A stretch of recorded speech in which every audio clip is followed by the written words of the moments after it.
We are back with the Dr. Joe Show with an amazing author, Carolyn Lee Arnold, and there's still piano playing behind me, which is great. I love that. It's a beautiful piano. But this is a fascinating conversation that we're having here. It sure is. So we've spoken about date number one, which was clearly an important educational moment where you began, I don't want to put words in your mouth, but you began to recognize what this was really about and what you are looking for. Mm-hmm. And let's hear another story about this. Okay, I'm going to skip to date number 27. Okay. And I have a cute little excerpt. I love this excerpt, but then I'll tell you the story. Okay. Because this is about what happens when I really want to be with someone, when I really think they actually might be good for me, and they don't quite see it, but they're willing to keep dating with me. That's what was happening with this guy. He said he wasn't ready to be in a relationship. He was a business guy. His business wasn't going very well. He said he couldn't date, but he kept dating me. It was very confusing. And I said, and I thought we'd be great partners. He was another spiritual businessman. And and so it was confusing. Before you get into the excerpt, I just want to, so what was it about this person, or is that going to come out in the excerpt? What was it about this person that you wanted to be with this person? Well, as I was dating, part of the research part was I was collecting qualities of men I knew I wanted. And, I kind of knew a little bit, but I was really starting to get clear on them. And I wanted someone who was smart. I wanted someone who was spiritual. I wanted someone who had their own life, like projects, like kept them busy, because I was certainly busy and had a lot to do. And I wanted someone who could talk about feelings. Those are the basics. They also had to live nearby me because my ex had not, things like that. And they had to be nice. So this guy was all of those things. He was, so that's why I was pushing him a little hard. So because this scene happened, we kind of said, he said, I don't want to date. I mean, I don't want to be in a partnership with you, but I'm willing to be friends and maybe we can kiss. And I was thinking maybe if we keep kissing, he'll see I'm a bit. So I was doing that, but he said, let's see. So he kept saying, but he kept texting me. He started texting me, and that was the early days of texting. This was about 10 years ago, to answer your question, Mark. And it was, when you get a text at work from someone, it feels very intimate. Like, hello, how are you doing? Those first texts were very kind of, exciting. Right. So we were at a cafe and I said, your texts make me feel really close to you.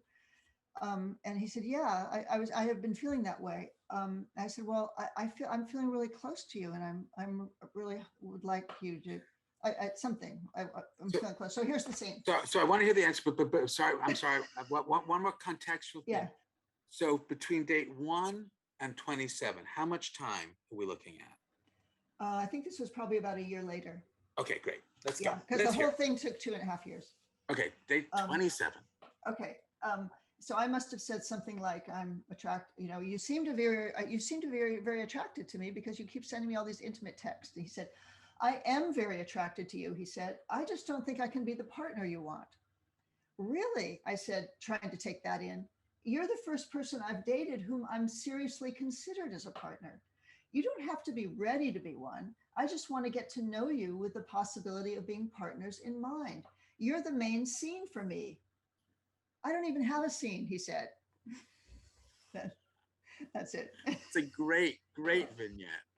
Wonderful. I love that. He doesn't even have a scene. And I kept. Have you thought of scripting this and making it could be a one-woman show. It could be a great show. That's a great idea. It was that way. Before I wrote it down, I was telling people the stories, so that I can see how that would work. Yeah. I could totally see it up there because I could just see the audience just laughing and this. So was that a disappointment?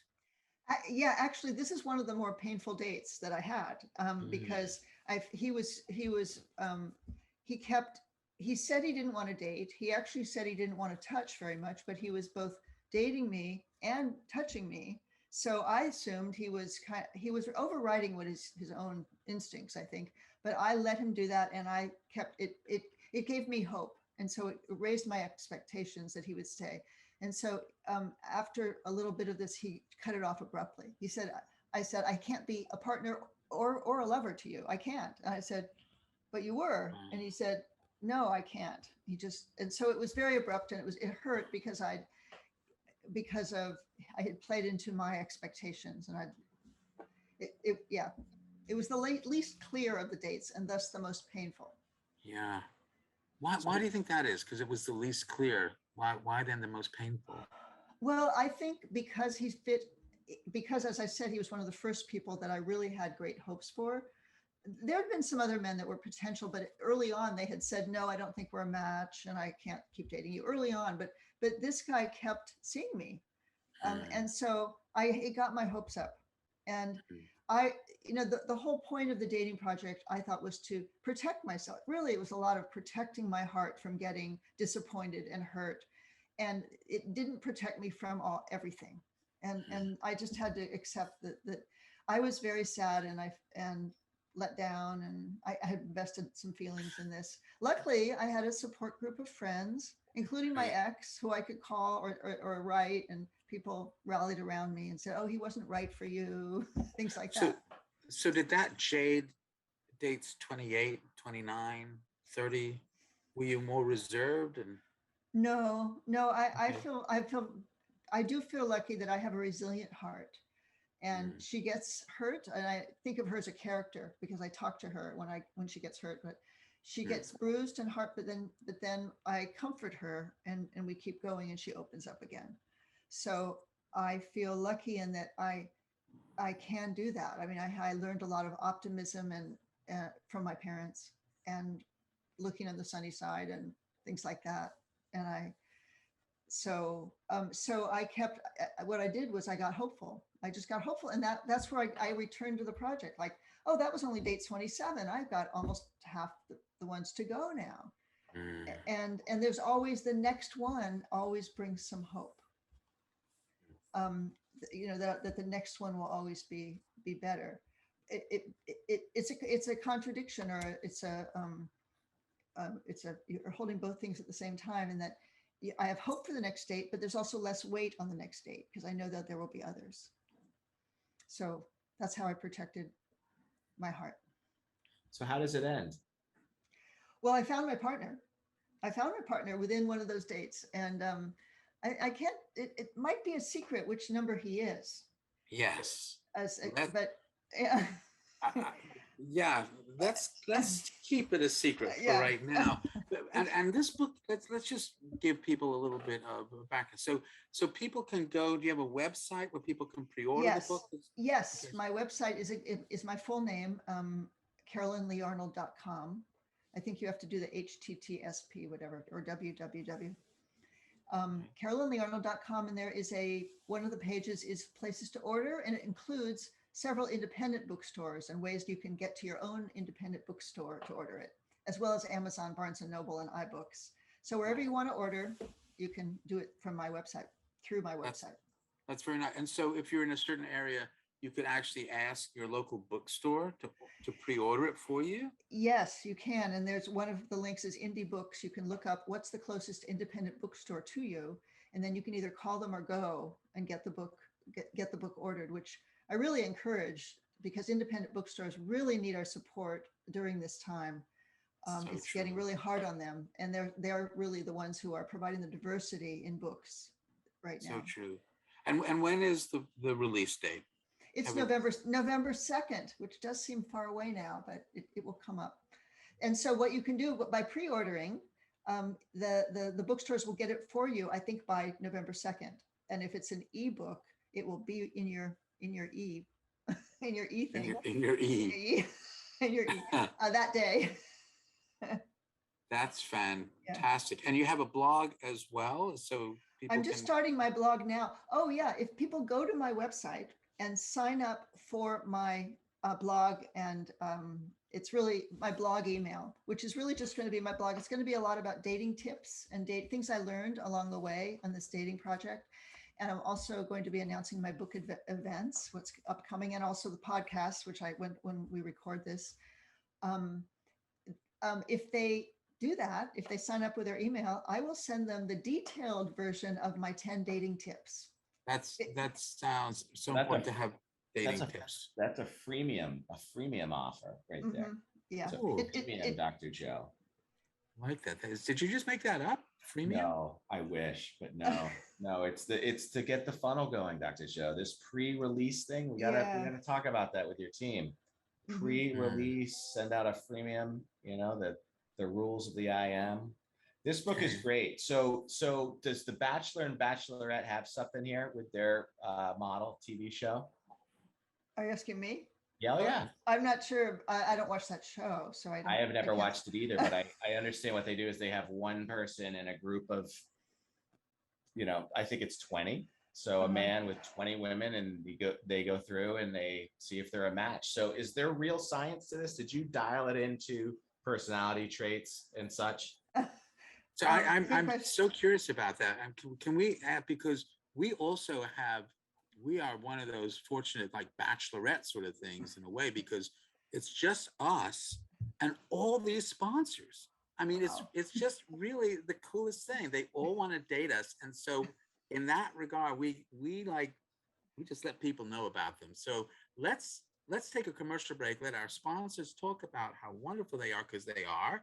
And then we'll be back with the Dr. Joe Show, and we'll hear about some of this analysis from Carolyn Lee Arnold. We'll be right back. And we're back with the Dr. Joe Show with Carolyn Lee Arnold. CarolynLeeArnold.com.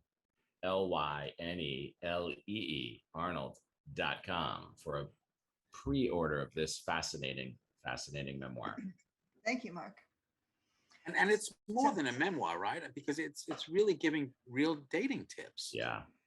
Yeah, the dating tips are not that explicit, but they're in it. One of my blurbers, my reviewers said, it's no mere memoir, but a handbook on how to date the adult way with effective communication, self-care, emotional responsibility, and joyful sexual freedom.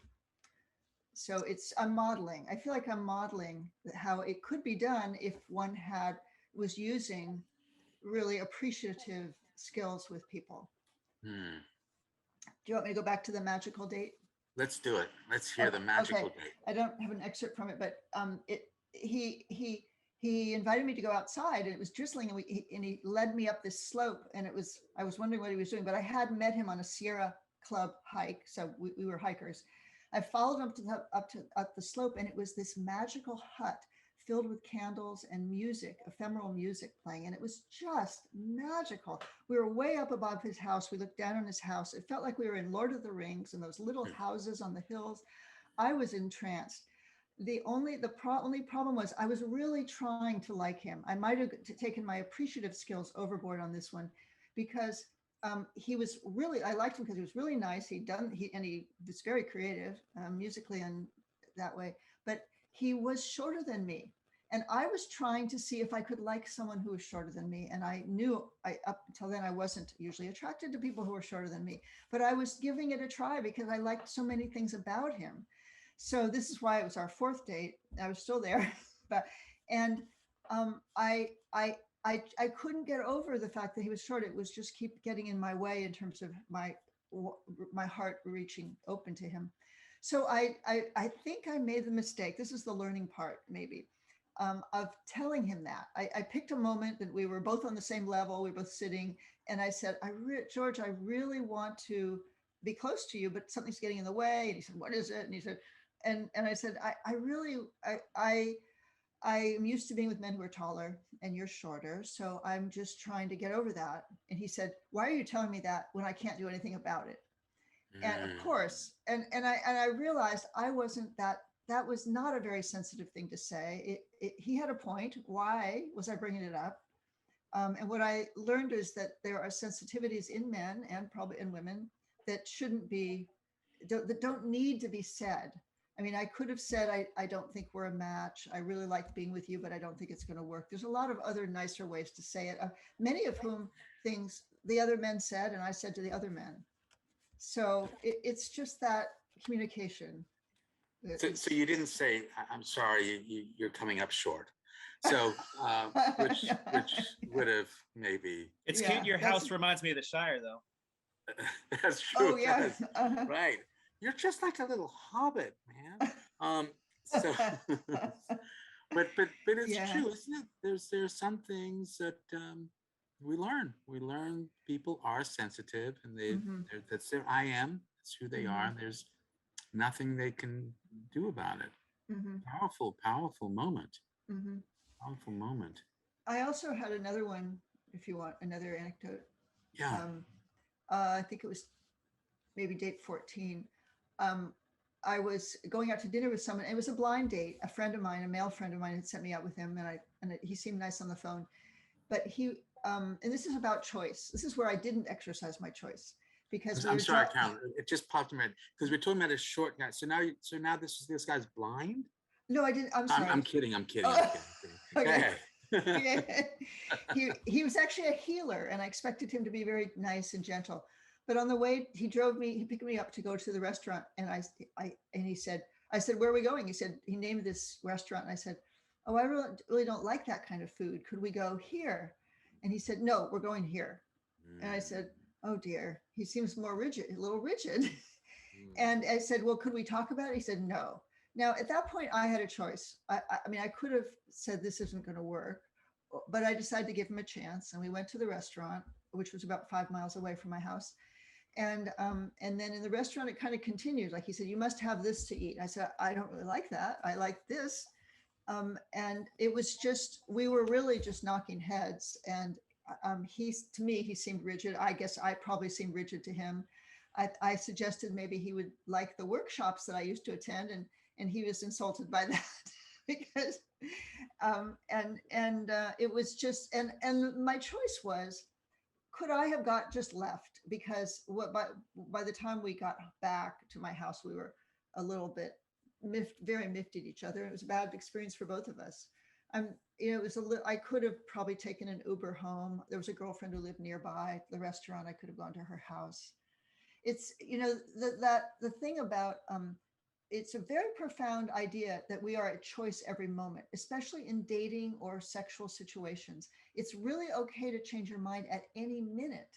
And it does help if the partners have to, some people don't understand that, and it might be hard to do that, but in ourselves, we need to know that we can change a situation, because that's the only way we can feel safe, and that we're in control of things. Yes, and I hope that message is loud and clear to everyone, because there was a long time in our history where it didn't seem that way, where it seemed like once you're on some path, you Right. have no choice. Right. And it is critical that people hear that.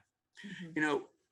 We're have a few minutes. So the IM, as you know, has two rules. Because the home, the social, the biological, and the IC domain interconnect, small changes can have big effects. So, Carolyn, what small change can you recommend to our listeners if they are embarking on dating?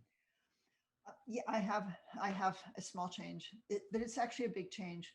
It's about doing very loving affirmations to yourself, because we can't really offer ourselves as a partner to anyone unless we really love ourselves. We can't expect someone else to love us until we are. And so loving yourself, and one simple one is affirmations. And there are lots of books on affirmations to get. Just know that you're loving yourself, and then you'll attract someone who will love you. But you can't just love yourself alone. You can't just go in a room and say, I love myself. We get that by reflection from other people. So be in a supportive community. Choose to be in a supportive people with people who love you, who appreciate you. Be around people who will support you, because that's the messages you're going to end up taking into yourself. So it's a kind of a combination, Right. but it's important. And that's that really, that part is the IC domain, how you see yourself, how you think other people see you. Mm-hmm. But you're right. Everyone's valuable. That's what the IM is saying, is you can look at yourself. This is my current maximum potential, but if I don't like it, I can change it. I can adapt. I can evolve. Mm-hmm. So the first rule, small change have big effect. The second, everyone is an IM. which means everyone's interested in what you think or feel about them, which means you control no one, but you influence everyone. That really fits into the story that you just told us. Yeah. So, Carolyn Lee Arnold, what kind of influence are you hoping to be? Well, I hope to be as someone who appreciates other people, and I've been doing that for a long time. That it's amazing how much you can peace and love you can spread by just listening and appreciating who people are, and rather than wondering what they're thinking about you, start appreciating them, and and um, and they'll love you for it. It's Both so in true. It's true that, and that fits right into the I am. Everybody wants to feel valuable. At every and any moment in time, you can remind someone of their value. And whenever you do that, you increase your own value. Carolyn, thank you so much for being a guest on the Dr. Joe Show. You have really made us feel valuable by just being here and talking with us. It was wonderful. You three are wonderful interviewers and accompanists. So before we go, one more thing. How do we get to your book? How do we pre-order? CarolynLeeArnold.com. And that's my website. And go to the one where it says where to buy, and it will give you options of places to buy, including both independent bookstores and the usual big bookstores. That's great. We got it on our site. All right, Okay. folks, thanks so much. We'll see you next week on the Dr. Joe Show. Stretch the canvas, brush with my